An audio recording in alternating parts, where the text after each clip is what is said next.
I discovered my parents sold my $670,000 diamond engagement ring, the last gift designed by my dead fiancé Jack, to fund my younger sister Amber's healing retreat in Bali. That ring represented our future, crafted from his grandmother's diamonds with a custom design that took him months to perfect. When I confronted my parents, they dismissed my pain, claiming Amber's emotional needs after her boyfriend of 6 months dumped her were more urgent than my grief. Standing in their living room, holding the empty velvet box, I realized my heartbreak had never mattered to my family. 8 months ago, my world collapsed when Jack died from a sudden brain aneurysm. One minute we were planning our wedding, and the next I was planning his funeral. At 32, I never expected to be a widow before I was even a bride. The morning it happened still plays in my mind like a horror film I cannot shut off. Jack had been complaining about headaches for a few days, but we both dismissed it as stress from his research project. He was 34, healthy, and one of the most promising medical researchers at Boston University. That Tuesday morning, I woke to find him unresponsive beside me. The paramedics arrived within minutes, but by then, Jack was already gone. In the months that followed, I barely functioned. My architectural design firm gave me extended leave, but eventually, I forced myself back to work. Creating spaces had always been my passion, but after Jack died, even the buildings I designed felt hollow. The engagement ring was everything to me. Jack had spent months working with a jeweler to create something unique, incorporating diamonds from his grandmother's heirloom jewelry. The center stone was surrounded by smaller diamonds in a pattern that, when viewed from above, formed a subtle infinity symbol. When he proposed on the harbor walkway where we first met, he told me the design represented how our love would continue beyond time itself. The irony of those words haunts me now. I kept the ring in its box after his death, unable to wear it but unwilling to put it away completely. It sat on my nightstand for months, the last physical connection to the future we had planned together. 2 months ago, I had to temporarily move out of my apartment during renovations.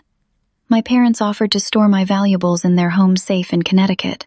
I trusted them implicitly. They were my parents, after all. Thomas and Diana Brooks, respected members of their community, my father a corporate attorney, and my mother a former school administrator turned full-time charity organizer. My sister Amber was different from me in every way. Where I was practical and driven, focusing on building my career in architecture, Amber at 28 had yet to hold a job for longer than 6 months. She majored in communications but never seemed to communicate effectively with anyone, except when asking for money. My parents called her free-spirited. I called her irresponsible, though never to their faces. The pattern was always the same. Amber would face some minor setback, declare herself in crisis, and my parents would rush to her rescue, often at my expense. When we were teenagers, they used my college fund to send Amber to a special arts program in Europe after she failed to make the school dance team. When I received a partial scholarship to architecture school, I had to take out loans for the remainder while they bought Amber a new car to help with her anxiety about public transportation. I had made peace with being the responsible one, the one who needed less attention, but I never imagined they would cross this line. 2 months ago, I had to temporarily move out of my apartment during renovations. My parents offered to store my valuables in their home safe in Connecticut. I trusted them implicitly. They were my parents, after all. Thomas and Diana Brooks, respected members of their community, my father a corporate attorney, and my mother a former school administrator turned full-time charity organizer. There was a long pause on the phone. I should have known from her hesitation that something was wrong, but nothing prepared me for her response. "Oh, honey, I meant to talk to you about that." Amber needed some emergency funds for her healing retreat, and we decided to borrow against the value of the ring. You know how devastated she was after Trevor broke up with her. Trevor, Amber's boyfriend of exactly 6 months, whom she had met at a yoga retreat in Arizona. The breakup that my parents were comparing to the death of my fiancé. "What do you mean? Borrow against the value?"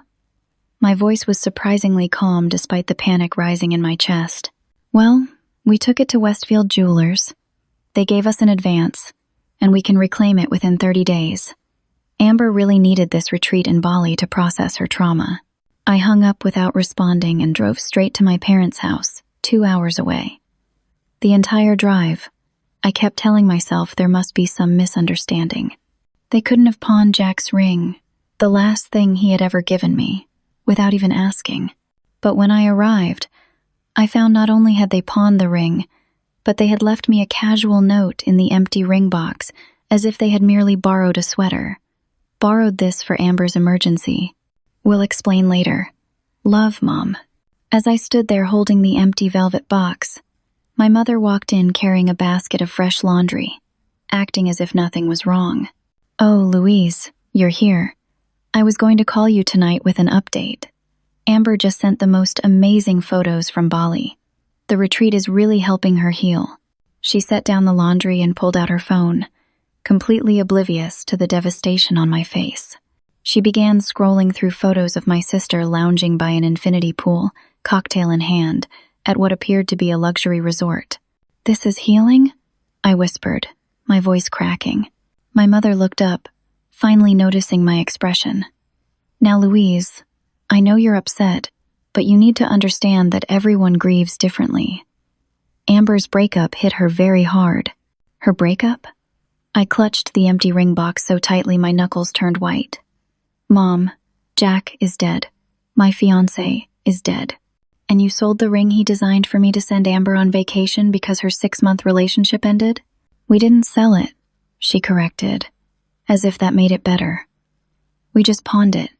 We have 30 days to get it back." Before she could continue, my father walked in from his home office. His face fell when he saw me. "Louise, I see your mother's told you about our temporary solution." He straightened his shoulders, adopting the authoritative posture he used in courtrooms. "I know it seems drastic, but Amber was in crisis. You're stronger than she is. You've always been more independent." My mother looked up, finally noticing my expression. "Now, Louise, I know you're upset, but you need to understand that everyone grieves differently." Amber's breakup hit her very hard, and they had taken the most precious thing I had left of Jack to fund it. "How much did they give you for it?" I asked, my voice unnaturally steady. My mother glanced at my father before answering. "The jeweler valued it at $670,000, but since it's a pawn arrangement, they advanced us $400,000. $400,000 for a healing retreat. And how exactly is Amber spending $400,000 to heal from a breakup with a man she dated for 6 months? I placed the empty ring box on the coffee table between us. "How much did they give you for it?" I asked, my voice unnaturally steady. "And how exactly is Amber spending $400,000 to heal from a breakup with a man she dated for 6 months? I placed the empty ring box on the coffee table between us. "Yacht meditation experiences," I repeated flatly. My father cleared his throat. "Well, the retreat itself is $50,000 for the month. Then there's the private villa upgrade, the exclusive excursions, the personal healing guides, the yacht meditation experiences." "This is obscene," I said, showing them the phone. "This isn't healing. This is vacation." I scrolled through my phone to Amber's Instagram. Her latest post showed her being served champagne on a private beach by a personal butler. The caption read, "Finding myself through luxury healing. Number. Blessed number. Self-care number. Deserving. And what about my emotions?" I finally raised my voice. "That ring was designed by Jack. It has his grandmother's diamonds. It's irreplaceable. Did either of you think about what it means to me?" My father sighed heavily. "Louise, it's just a material object. Your memories of Jack aren't in that ring." "Now, Louise," my mother's voice took on the patronizing tone she'd used throughout my childhood when I questioned Amber's preferential treatment. "Everyone heals differently. Amber is very sensitive. She needs these experiences to process her emotions." "Just a material object?" I felt like I'd been slapped. "Dad, you're a lawyer. Would you call a signed contract just a piece of paper?" "That ring was Jack's promise to me. His commitment, his love made physical." It's the last thing he gave me before he died. 8 months, I repeated. Jack died 8 months ago, and you think I should be over it? While Amber needs a $50,000 retreat to recover from a breakup with a man she knew for half a year? My father's expression hardened. That's enough, Louise. We made a decision as a family.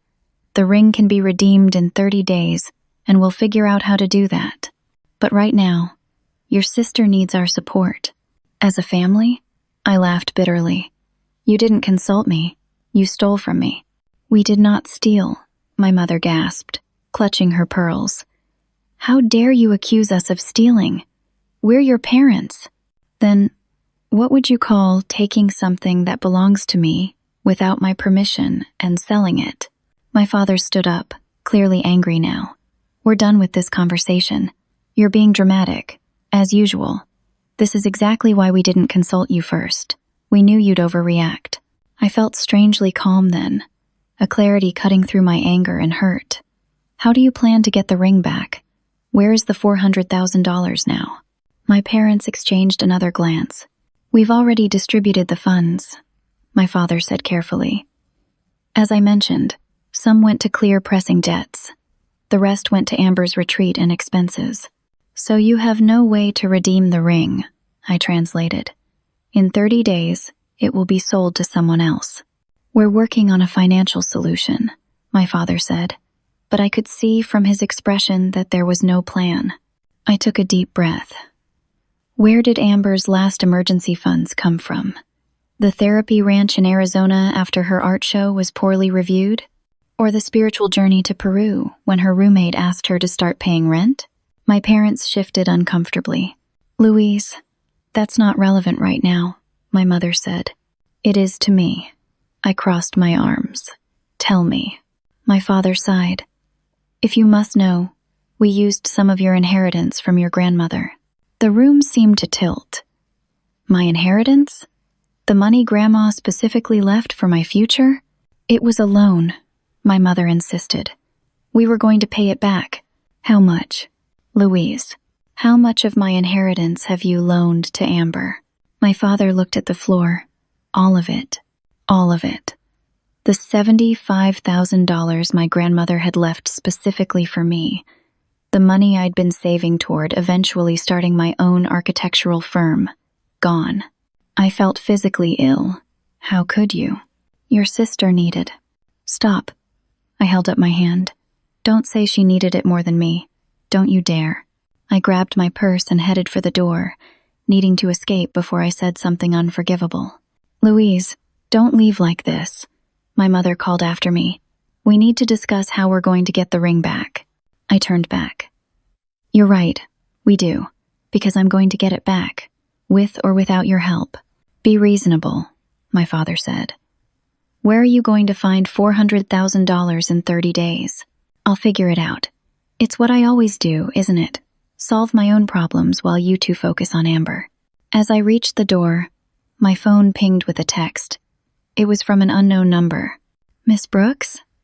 This is Daniel from Westfield Jewelers. Your parents suggested I contact you directly about the diamond ring. We've had an interested buyer place a deposit, and they're eager to complete the purchase. If you want to reclaim the ring, you'll need to do so within the week, not the standard 30 days. I stared at the text in disbelief, then turned back to my parents. Did you tell the jeweler to accelerate the sale of my ring? My mother couldn't meet my eyes. My father straightened his tie. We thought it best to resolve this situation quickly, he said. The jeweler mentioned a very motivated buyer, and the sooner this is settled, the better for everyone. In that moment, I realized they had never intended for me to get the ring back. They had already decided it was gone for good. Who am I to you people? I whispered. What have I ever been to this family except a resource to exploit for Amber's benefit? I walked out, ignoring my mother's calls to come back. In my car, I called the jeweler directly. Mr. Westfield? This is Louise Brooks. I understand you have my engagement ring, and I want to discuss reclaiming it. Ah, Miss Brooks. The jeweler sounded uncomfortable. Yes, your parents brought in a quite extraordinary piece. I must say, It's one of the finest custom designs I've seen. The integration of the infinity motif with the heirloom diamonds is remarkable craftsmanship. Yes, I said, my throat tight. My fiancé designed it before he died. There was a pause. I wasn't aware of that context, Miss Brooks. Your parents presented it as a family piece you had agreed to sell. Of course they had lied to him too. That's not accurate. The ring was stolen from me, and I need to reclaim it. I see. His tone changed. Unfortunately, as I texted you, we do have a serious buyer who's placed a substantial deposit. They're a private collector who specializes in unique engagement pieces. How long do I have, really? I asked. Given the circumstances, I can hold it for 1 week. After that, I'm obligated to complete the sale. 1 week to find $400,000 to save the last physical connection I had to Jack and our future together. It seemed impossible, but as I drove away from my parents' house, I was determined to try. The next morning, I sat in the lobby of First National Bank, waiting to speak with a loan officer. I had spent the night making calculations and gathering documentation of my income, assets, and the ring's appraisal value. On paper, I looked reasonable enough.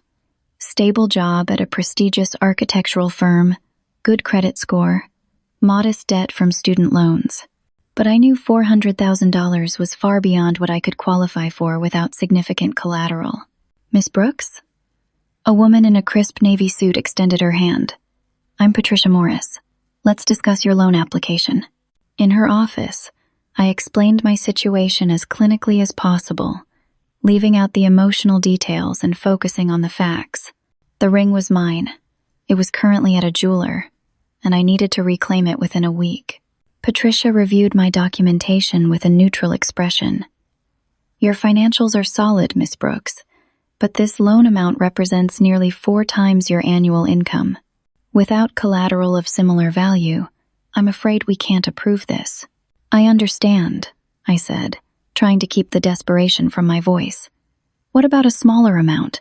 Perhaps I could get partial financing and find the rest elsewhere. Even half this amount would be difficult without collateral. She hesitated, then added more gently, May I ask why this particular piece of jewelry is worth going into such significant debt? I hadn't planned to tell her the personal details, but something in her expression seemed genuinely concerned. It was designed by my fiancé before he died. It's irreplaceable to me. Patricia's professional demeanor softened. I'm very sorry for your loss, Miss Brooks. I can understand why this means so much to you. She thought for a moment. Do you own any property? Investments? Anything that could serve as collateral? I shook my head. My savings were depleted during my leave of absence after Jack's death. I was planning to build them back up, but what about family? Is there anyone who might be able to help? The question sent a bitter laugh bubbling up before I could stop it. My family is the reason I'm in this situation. I left the bank with loan applications for significantly smaller amounts than I needed, and a growing sense of panic. 1 day gone, 6 remaining. My next stop was Jack's parents' home in Cambridge. I had maintained a close relationship with Robert and Margaret Hamilton after Jack's death. They had welcomed me as a daughter, and in many ways, they had been more supportive than my own parents during my grief. Margaret opened the door and immediately pulled me into a hug. Louise, what a wonderful surprise. Come in, come in. Their home was warm and inviting, filled with photos of Jack throughout his life. Seeing his smiling face everywhere should have been painful, but instead, it felt comforting, like he was still present in some way. Over tea, I finally broke down and told them everything my parents had done. Margaret's face crumpled in distress, while Robert grew increasingly red with anger. That ring meant the world to Jack, Margaret said, reaching for my hand. He was so excited when he found the right design. He wanted something as unique as you are. I can't believe your parents would do this, Robert added, his voice tight with controlled fury, especially knowing what you've been through. I've tried the bank, but without collateral, they won't lend me anywhere near enough, I admitted. I'm running out of options. Robert and Margaret exchanged a look, having one of those silent conversations that couples develop after decades together. "We want to help you, Louise," Robert said finally. "Jack would want us to help you. We can offer you $50,000, Margaret added.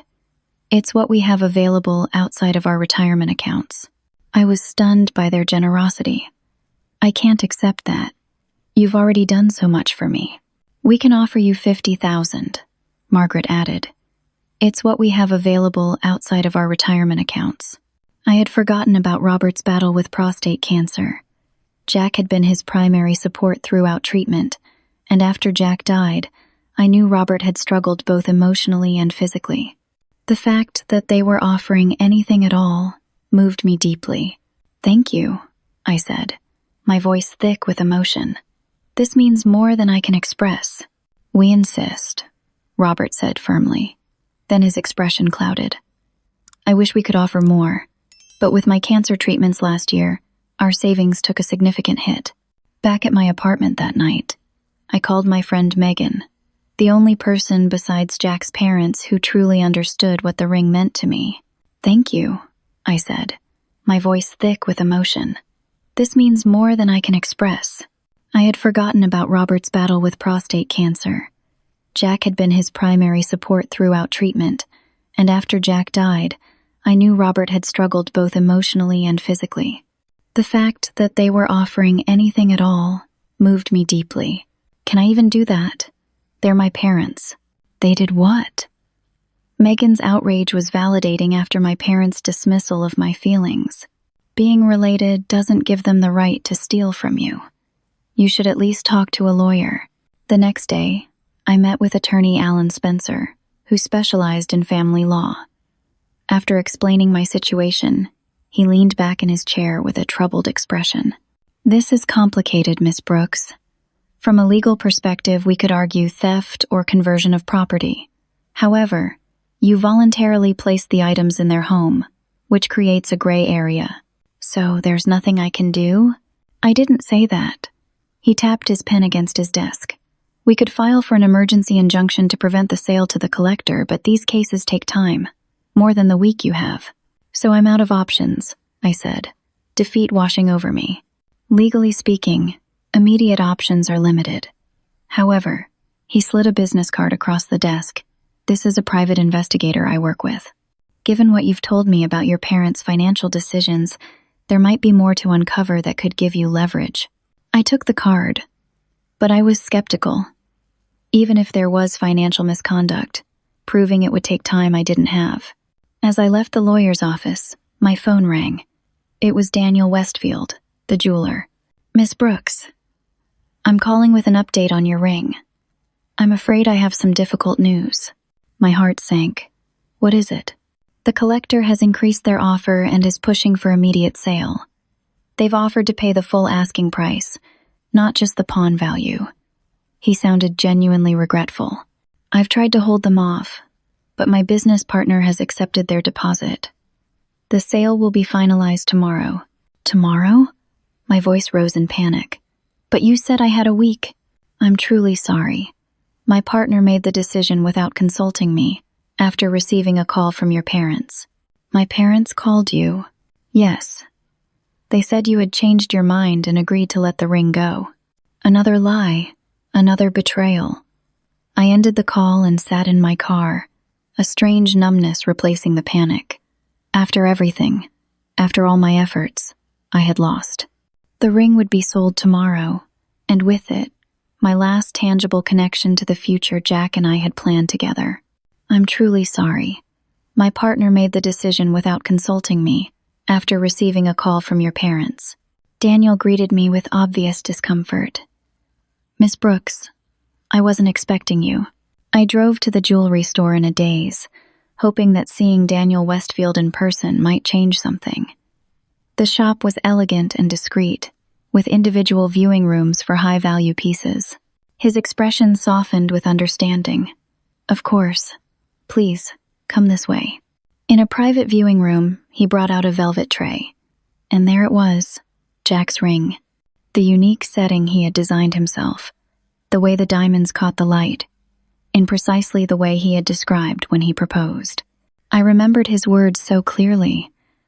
The stones are set to catch light from any angle, because no matter where life takes us, our love will always shine. Daniel allowed me a moment alone with it, a kindness I hadn't expected. I didn't touch the ring, just looked at it, memorizing every detail as tears slid silently down my cheeks. When Daniel returned, he was accompanied by an older man with a stern expression. "Miss Brooks, this is my partner, Edwin Westfield." Edwin barely acknowledged me. "Daniel, the collector's representative will be here in 30 minutes. Please prepare the piece for transfer." "Can't you give her more time?" Daniel asked quietly. "The deal is done," Edwin said firmly. "I'm sorry, Miss Brooks, but business is business." As I left the store, I realized I had exhausted every avenue I could think of. The ring would be sold, and there was nothing more I could do to stop it. The next morning, I received a text from Daniel Westfield. "The sale is complete. I'm truly sorry, Miss Brooks." Something inside me broke. I called in sick to work and spent the day in bed, unable to even cry anymore. The ring was gone. Jack's last gift to me, the symbol of our future, sold to a stranger who could never understand its true value. When Daniel returned, he was accompanied by an older man with a stern expression. "Miss Brooks, this is my partner, Edwin Westfield." When I arrived, my mother seemed surprised but pleased to see me. "Louise, I'm so glad you've come. We were worried about you." "Where's Dad?" I asked, my voice hollow. "In his study. I'll get him." She hurried off, apparently relieved that I wasn't immediately yelling.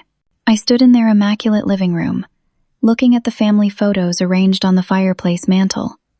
For the first time, I really noticed how in every image, I was positioned slightly apart from the others. In my high school graduation photo, my parents flanked Amber, who was holding my cap as a joke, while I stood slightly to the side. In our family vacation photos, Amber was always center frame, with my parents proudly beside her, while I was often captured looking away or standing at the group's edge. Even in the photographs, I had been pushed to the periphery of my own family. My parents entered the room together, my father looking wary. "The ring is gone," I said without preamble. "It was sold yesterday." "We know," my father said. "The jeweler called us." "Of course he did," I laughed bitterly. "I want the money." My parents exchanged glances. "What money, dear?" my mother asked. "The money from my ring. $400,000. Since you've stolen and sold my property, I want the cash equivalent." My father cleared his throat. "Louise, that's not possible." "Why not? We've already allocated those funds." I stared at them in disbelief. "In 3 days? You've spent $400,000 in 3 days?" My mother twisted her hands nervously. "Well, Amber's retreat was just the beginning. There were some other pressing financial matters that needed attention." "What pressing financial matters could possibly consume $400,000 in 3 days?" I demanded. My father's professional mask slipped, revealing genuine anxiety beneath. "We had some significant outstanding debts that needed immediate attention." "What kinds of debts?" "That's not your concern, Louise. We've already allocated those funds." My father's face reddened. "Fine. We've been having financial difficulties for some time. The market downturn affected my investments, and there were some issues with the firm's client trust accounts that needed to be rectified immediately." Client trust accounts. As a lawyer, my father managed money that belonged to his clients. If there were issues that needed to be rectified immediately, that suggested something far more serious than simple financial difficulty. "Did you embezzle from your clients, Dad?" I asked quietly. "I did not embezzle," he snapped. "I made some temporary allocations that needed to be restored before the quarterly audit. It's been resolved now." "Using my ring money," I clarified. "Using funds that prevented a potentially catastrophic situation for this family," he corrected. "You have no idea what's at stake here." Before I could respond, the front door opened, and Amber breezed in, looking tanned and relaxed in designer resort wear that probably cost more than a month of my salary. "Oh my God, You would not believe the nightmare that is airport security, even in first class, she announced, dropping her bags in the entryway. Then she noticed me. Louise! Wow, you look terrible. Are you still doing that grief thing? That grief thing. As if mourning Jack was some kind of hobby, I was too stubborn to give up. Amber. My mother rushed over to hug her. We didn't expect you back until next week. The energy of the retreat got super toxic after this tech billionaire's wife showed up with her entourage. Totally ruined the healing vibe. Amber shrugged. So I decided to come back early and plan my next journey. I'm thinking Sedona for some crystal healing, or maybe Antarctica for ice therapy. It's supposed to be amazing for cellular rejuvenation. I stared at my sister, unable to process the complete lack of awareness she was displaying. Antarctica? Ice therapy? Are you serious right now? Amber blinked at me in confusion. Yes? It's very cutting edge. Only the most evolved healing practitioners are doing it. Do you have any idea what's happened while you were getting massages in Bali? I asked. Louise, my father warned, but I ignored him. Mom and Dad sold my engagement ring, Amber. Jack's ring.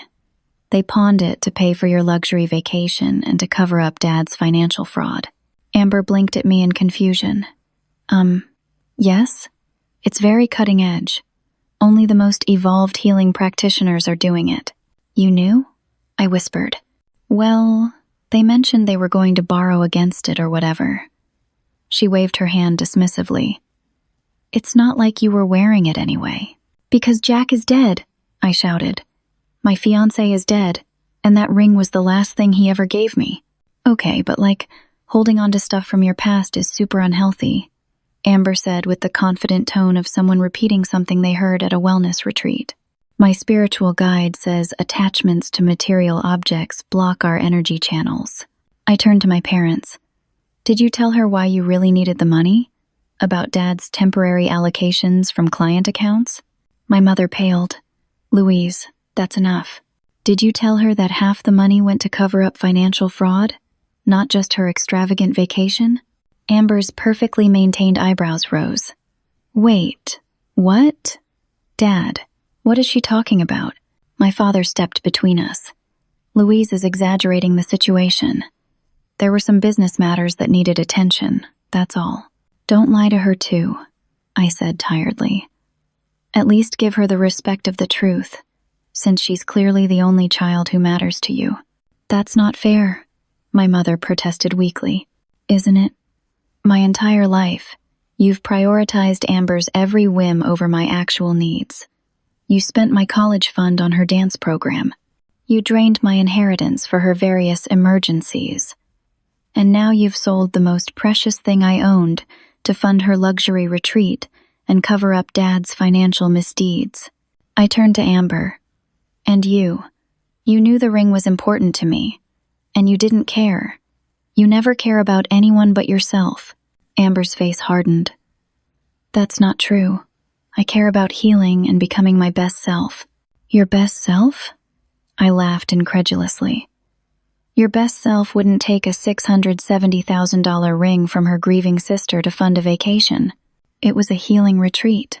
It was a 5-star resort, with cocktails and yacht parties. I saw your Instagram, Amber. Amber's face hardened. That's not true. I care about healing and becoming my best self. Her words hit me like a physical blow. Suffer dramatically? My fiancé died, Amber. He died. And you think my grief is dramatic? It's been like 8 months, she said, as if that was an unreasonable amount of time to mourn the love of my life. At some point, you have to move on. I looked at my family, these 3 people who shared my blood but who felt like absolute strangers. You're right, I said finally. I do have to move on. From all of you. I walked out, ignoring their calls to come back. In my car, I sat for a long moment, trying to process everything that had happened. My ring was gone forever.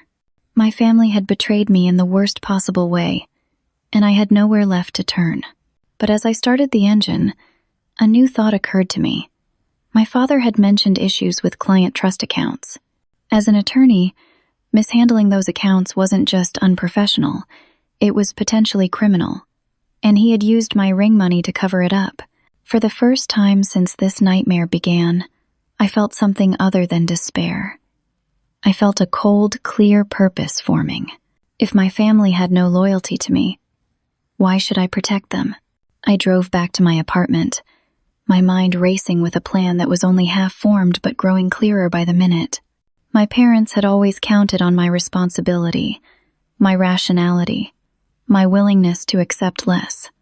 They had never seen me truly fight back. That was about to change. When I got home, I went straight to my computer and began searching through old emails for a contact I hadn't spoken to in months. Samuel Watson, Jack's colleague from the university. Sam was not only a medical researcher but also had a background in forensic accounting. Jack had often talked about Sam's side consultations for financial fraud investigations. If anyone could help me understand what my father might have done and what evidence might exist of it, it was Sam. As I composed an email to him, I felt a strange sense of calm replacing the devastation. I had lost the battle for my ring, but the war for justice was just beginning. 3 days after my confrontation with my family, I returned to my parents' house, tears streaming down my face. "I'm sorry," I told them, my voice breaking convincingly. "I've been so wrapped up in my grief that I couldn't see clearly. You're right, it was just a ring, just a material object. I need to let go and move forward." The relief on their faces was immediate and obvious. My mother rushed to embrace me, while my father awkwardly patted my shoulder. "We knew you'd come around, honey," my mother said. "Family is what matters most, not things." "I know that now," I agreed, wiping my eyes. "I've been thinking, would it be okay if I stayed in the guest house for a while? My apartment feels so empty, and I think being around family would help me heal." "Of course," my mother exclaimed, clearly thrilled by this development. "The guest house is yours for as long as you need it." The guest house was a small cottage on my parents' property, originally built for my grandfather, but unused since his death 5 years ago. It offered something crucial for my plan: proximity to my parents' home and their records, while still providing privacy. That evening, I met Sam Watson at a coffee shop 20 miles from my parents' house, far enough away that I wouldn't risk running into anyone they knew. Sam had changed since I'd last seen him at Jack's funeral. He seemed older, more serious, the playful researcher Jack had described, replaced by someone more weathered. Grief changed everyone, I supposed. "Louise," he greeted me with a brief hug. "It's good to see you, though I wish it were under better circumstances." I explained the situation as concisely as possible, from the ring to my father's admission about the client trust accounts. Sam listened without interruption, occasionally making notes. When I finished, he looked troubled. "If what you're describing is accurate, your father may have committed serious financial crimes," he said quietly. "Misappropriating client trust funds is not just an ethical violation for an attorney, it's potentially criminal." "That's what I thought," I nodded. "But I need to be sure. I need evidence." "What exactly are you hoping to achieve here, Louise?" Sam asked carefully. I considered the question. "Justice," I said finally. "They took something irreplaceable from me and showed no remorse. If my father has been committing financial crimes, he shouldn't be protected just because he's my father." Sam studied me for a moment, then nodded.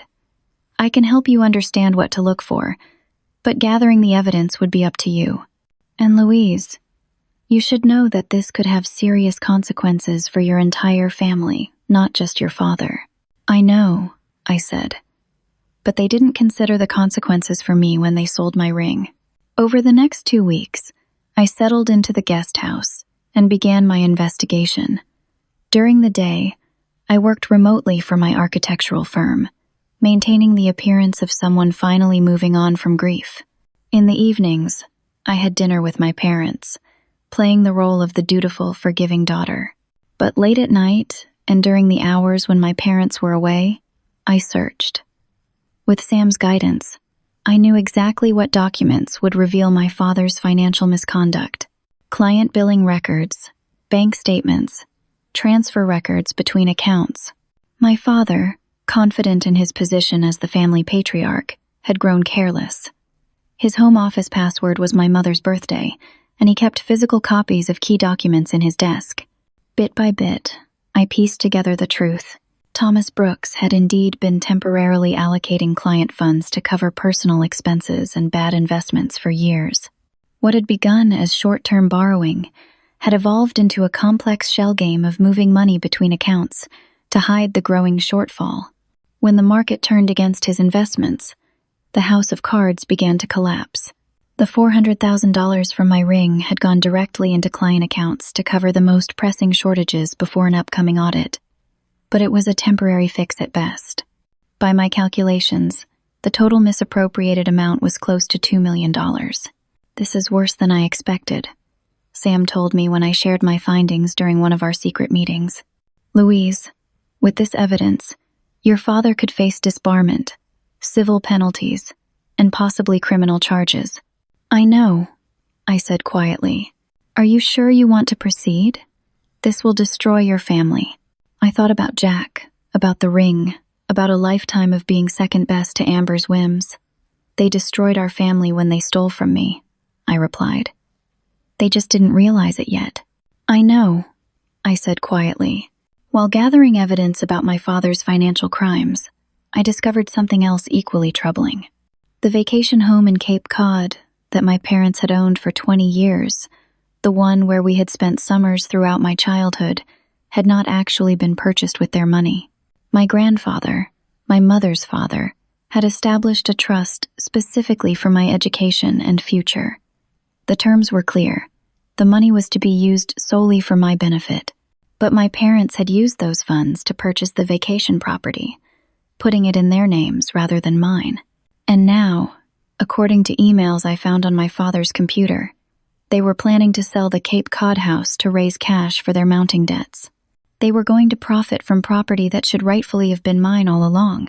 "We need to act quickly," I told Sam during our next meeting. "They're listing the Cape Cod house next week." Sam nodded grimly. "I've reviewed everything you've provided. The evidence is compelling, Louise. Your father has violated numerous legal and ethical standards, and the misuse of your grandfather's trust is clear-cut. What's the next step?" "I've consulted with a colleague who specializes in financial crimes. She's prepared to help us file the appropriate documentation with the State Bar Association, and potentially with prosecutors." "But Louise," he hesitated, "once we file, there's no going back. Are you absolutely certain this is what you want?" I thought of my ring, now in the hands of a stranger. I thought of Amber, already planning her next healing journey with my parents' financial support. I thought of decades of being the responsible one, the overlooked one, the one expected to sacrifice. "I'm certain," I said firmly. "Let's proceed." Over the next few days, I worked with Sam and his colleague to prepare comprehensive documentation of my father's financial misconduct, the misuse of my grandfather's trust, and the theft of my ring.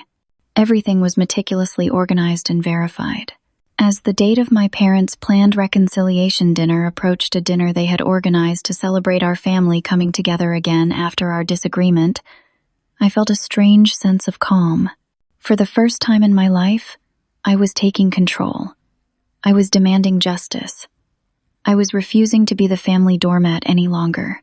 The night before the dinner, I met with Sam one final time. "Everything is in place," he confirmed.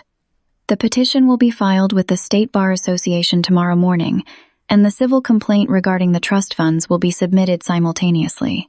The court order freezing your parents' assets, including the Cape Cod property, has been prepared and is ready to be executed." "Thank you for everything, Sam," I said sincerely. "I couldn't have done this without you." Sam smiled sadly. "Jack would be proud of you for standing up for yourself. He always said you were stronger than you knew." As I drove back to the guest house that night, I thought about Jack, about the future we had planned, about the life we would never share.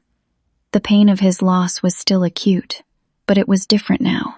Cleaner somehow, because for the first time since his death, I was channeling my grief into action rather than surrender. Tomorrow, everything would change.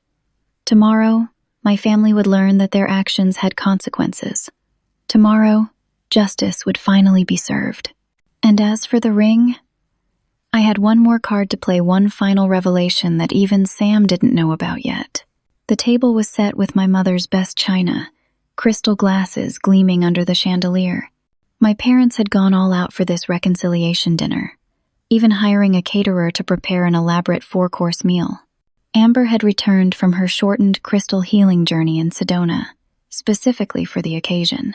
I arrived precisely on time, dressed in a simple black dress that Jack had always loved. My hair was pulled back, my makeup minimal. I wanted to look composed, controlled, unshakable. "Louise," my mother greeted me effusively. "Don't you look lovely? Come in, come in. Your father's just opening some champagne." The irony wasn't lost on me. They were celebrating with expensive champagne while still drowning in debt, still planning to sell property that rightfully belonged to me. My father emerged from the kitchen, champagne bottle in hand, looking more relaxed than I'd seen him in weeks. "There's my girl," he said warmly. "I can't tell you how happy we are to put that unpleasantness behind us." "Where's Amber?" I asked, noticing her absence. "Oh, she's running late, as usual," my mother laughed. "She texted that her aura reading went long. She should be here any minute." We moved to the living room, where my father poured champagne. I accepted a glass but didn't drink. "A toast," my father proposed. "To family, the most important thing in life." My mother beamed, raising her glass. "To family." I raised my glass without speaking, watching them sip their champagne with self-satisfied smiles. They truly believed everything had been resolved, that I had once again fallen into line as the dutiful daughter, accepting whatever scraps of attention and respect they deigned to throw my way. The doorbell rang, and my mother hurried to let Amber in. My sister swept into the room in a cloud of expensive perfume and flowing garments, crystals hanging from her neck. "Sorry I'm late," she announced without sounding sorry at all. My spiritual guide said my energy was totally blocked, and we had to do an emergency clearing. My father handed her a glass of champagne. "No problem, sweetheart. We're just happy you could make it." "Louise and I were just toasting to family," my mother added. Amber gave me a cursory glance. "Oh, good. You're done being dramatic about the ring thing. That's healthy." I smiled tightly but said nothing. Dinner was served, and we moved to the dining room. As we ate, my parents and Amber chatted about inconsequential things. Amber's plans for her next retreat, my mother's charity committee, my father's golf game. Not once did they ask about my work, my life, my feelings. It was as if the ring incident had never happened, as if Jack had never existed, as if my heartbreak was too inconvenient to acknowledge. As the main course was served, my father turned to me with an avuncular smile. "So, Louise, your mother and I have been thinking, it might be good for you to join Amber on her next healing journey. It could help you process your grief and move forward." "That's a lovely idea," my mother agreed enthusiastically. "Amber, wouldn't that be nice, to have a sister's healing retreat?" Amber looked less than thrilled, but managed a thin smile. "Sure, if Louise wants to, though the vibrations are pretty intense.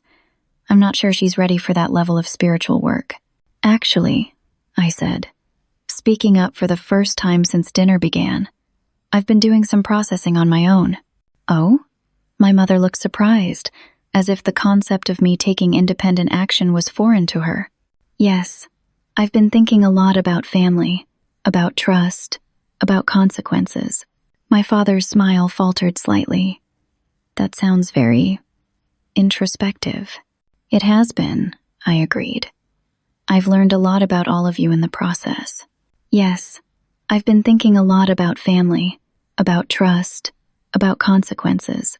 My father's smile faltered slightly. "That sounds very introspective."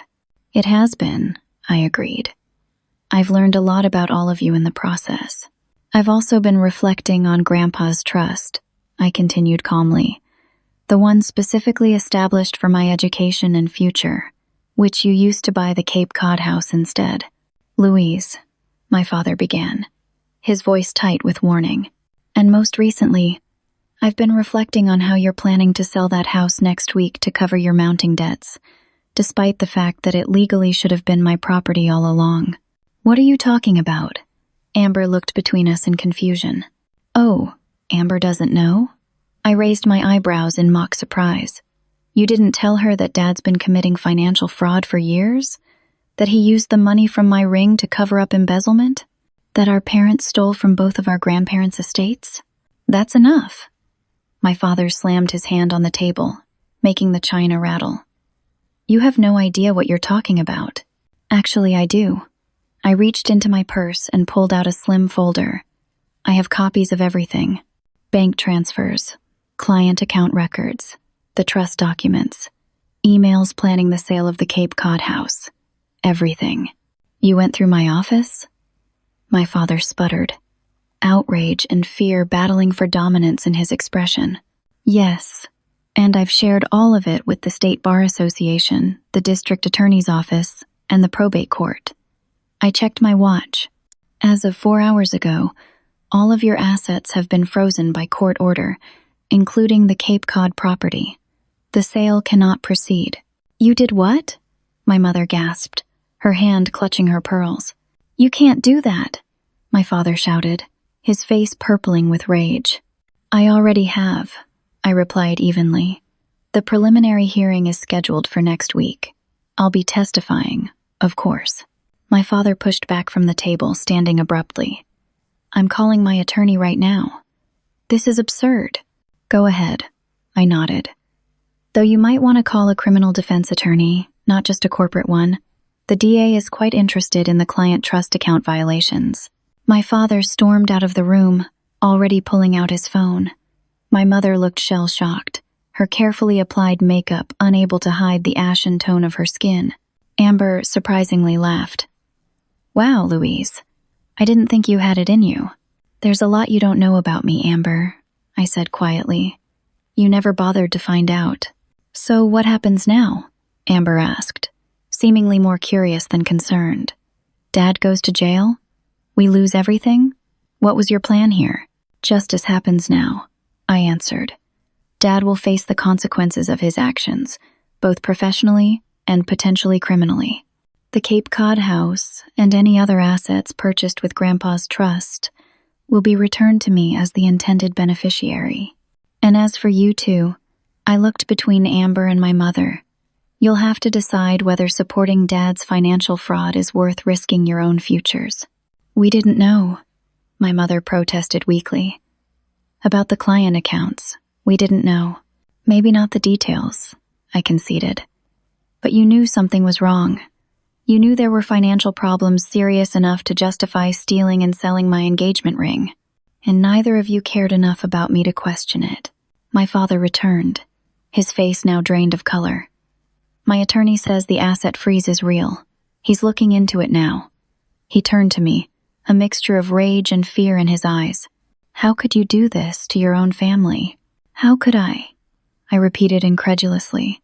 How could I protect myself from people who have exploited and betrayed me my entire life? How could I seek justice for having the last gift from my dead fiancé stolen and sold? Is that your question, Dad? He had no answer. But there's one more thing you should know, I continued. One final piece of information I haven't shared yet. They all stared at me, waiting. The ring, I said. I know who bought it. What does that matter now? My mother asked. It matters because the buyer is Eleanor Prescott. My father frowned. The name sounds familiar. It should. She's the CEO of Prescott Development. My firm has been designing their new corporate headquarters for the past year. Understanding dawned slowly on their faces. When Daniel Westfield, the jeweler, discovered the true story behind the ring, he felt terrible. He reached out to the buyer, explained the situation, and gave her my contact information. Eleanor called me the day after the sale was finalized. And? Amber prompted, now fully invested in the story. And when she heard what had happened, She agreed to sell the ring back to me at her purchase price, not the inflated market value. She's even allowing me to pay in installments over the next 5 years. My mother gasped. You got the ring back? I reached into my purse and pulled out a small velvet box. Opening it revealed Jack's ring, the diamonds catching the light exactly as he had described when he proposed. I got the ring back. But how? The money? My father stammered. Eleanor was so moved by the story that she's actually made the first year's payment a signing bonus for my work on their headquarters design. The rest will come from my salary over time. And unlike some people, I looked directly at my father. I honor my financial commitments. I stood up, placing the ring back in my purse. Dinner was lovely, but I think we're done here. Louise, please. My mother reached for my hand. We can work this out as a family. We're not a family, I said simply. We're just people who share DNA. A family supports each other. A family respects each other's pain. A family doesn't steal precious mementos from a grieving daughter to fund luxury vacations or cover up financial crimes. What do you want from us? My father asked, his arrogance finally replaced by something approaching humility. What will it take to fix this? I considered his question seriously. I don't think it can be fixed. Some betrayals are too profound to come back from. But if you want to mitigate the damage, you can start by taking responsibility for your actions. All of you. I looked at Amber. You knew what that ring meant to me, and you encouraged them to take it anyway. You've spent your entire life taking, without considering what it cost others. It's time to grow up and face reality. What do you want from us? My father asked, his arrogance finally replaced by something approaching humility. What will it take to fix this? Amber, for perhaps the first time in her life, had no glib response. Louise, my father called as I reached the door. The DA, the Bar Association. You could ruin me. I turned back one last time. You ruined yourself, Dad. I'm just making sure you don't take me down with you. As I walked out of their house, I felt a strange mixture of sadness and liberation. I hadn't wanted things to end this way.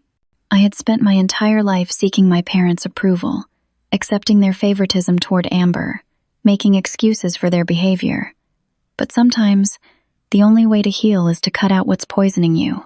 In my car, I touched the velvet box in my purse, feeling the weight of it against my hand. Jack had always told me I was stronger than I knew.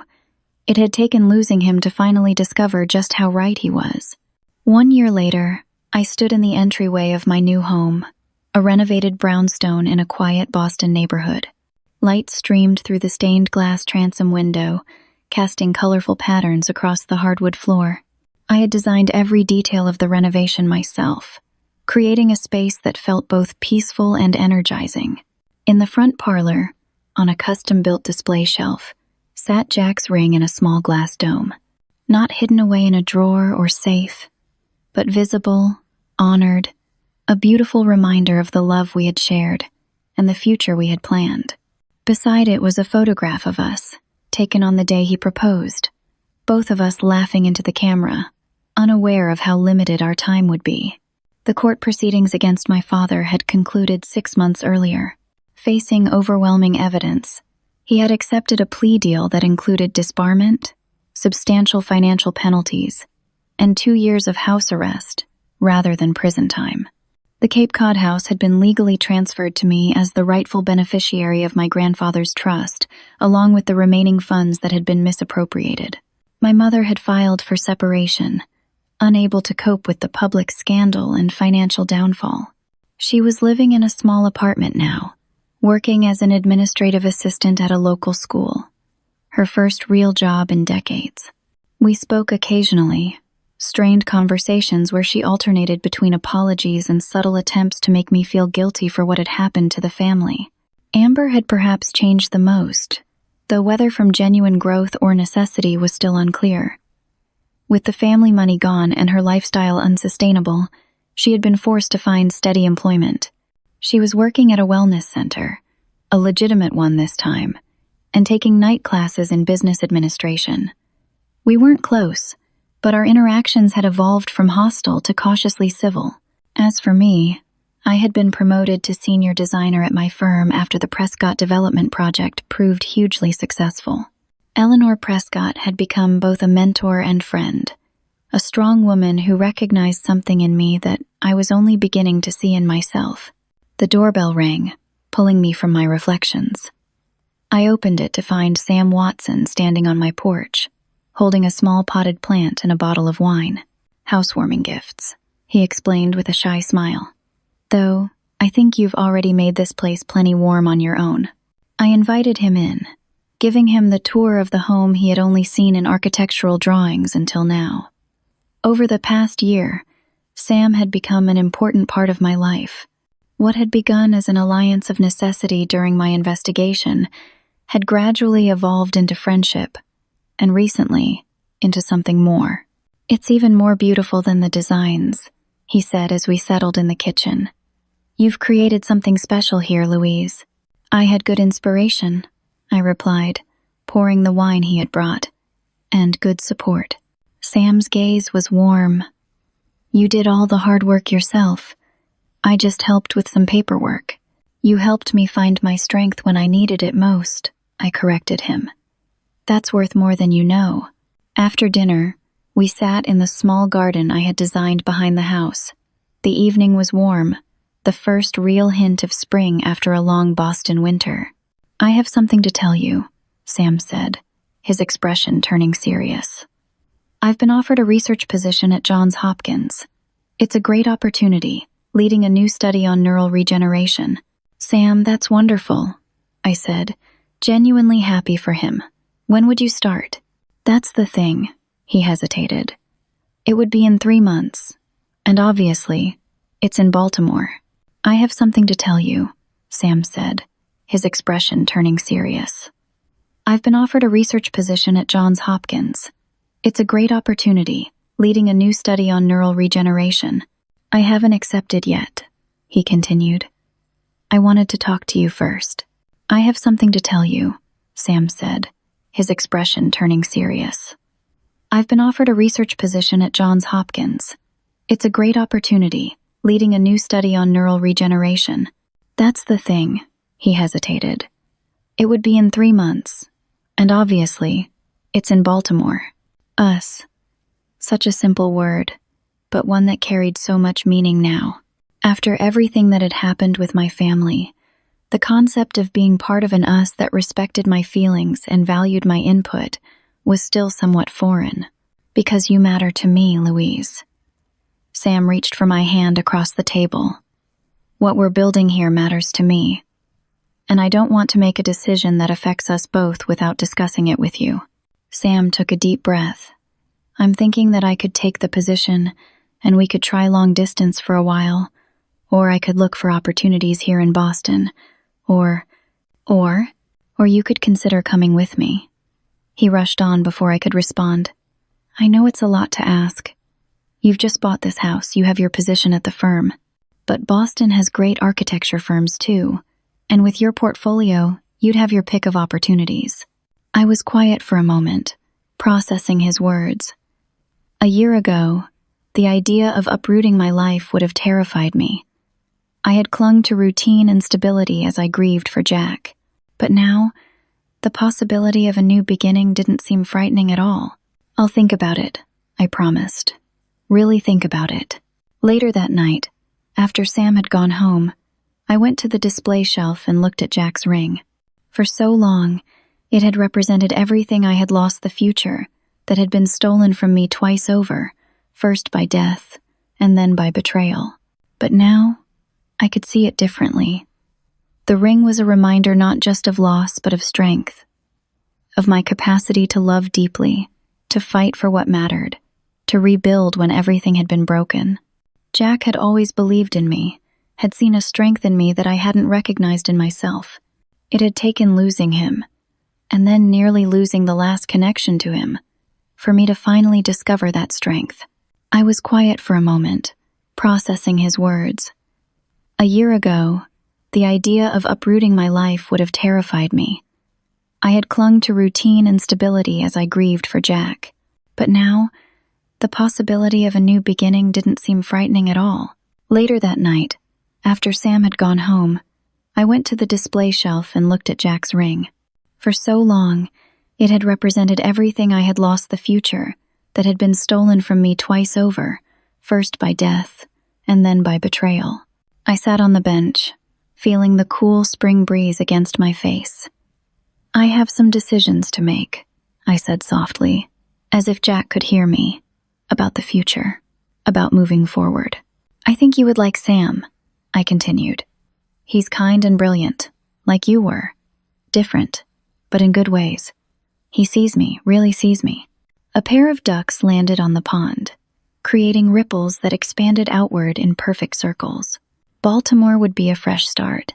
New city, new job, new possibilities. I smiled slightly, and I've learned I'm better at fresh starts than I ever knew. The truth was, I had already made my decision. The house I had created was beautiful, but it was just a structure of wood and stone. Home wasn't a place. It was a feeling of belonging, of being valued, of building something meaningful together. I had spent 8 months fighting to recover Jack's ring, the symbol of our future together. And in the process, I had recovered something even more valuable: myself, my strength, my worth, my capacity to demand justice and respect. The woman I had become would never again allow herself to be overlooked or exploited, not by family or anyone else. That was Jack's true legacy. Not the ring, beautiful as it was, but the love that had helped me discover my own power. I had spent 8 months fighting to recover Jack's ring, the symbol of our future together. And in the process, I had recovered something even more valuable: myself, my strength, my worth, my capacity to demand justice and respect. The woman I had become would never again allow herself to be overlooked or exploited, not by family or anyone else. The truth was, I had already made my decision. The house I had created was beautiful, but it was just a structure of wood and stone. Home wasn't a place. It was a feeling of belonging, of being valued, of building something meaningful together. Jack's ring sits in my jewelry box now, a cherished memento rather than a painful reminder. I wear it on a chain around my neck on special days, feeling its weight against my heart as a reminder of a love that changed me forever. But it no longer defines my future. I do. Life doesn't always give us what we expect or what we think we want. Sometimes it takes away the future we had planned and forces us to build something entirely new from the ruins. But if I've learned anything from this journey, it's that we are stronger than we know, more resilient than we believe, and capable of rebuilding even after the most devastating losses. Have you ever had to stand up to family who took advantage of you? Or found strength you never knew you had during a difficult time? I'd love to hear your stories in the comments below. And if this story resonated with you, please like, subscribe, and share it with someone who might need to be reminded of their own strength today. Thank you for listening. And remember that sometimes the most powerful thing we can do is simply refuse to accept less than we deserve.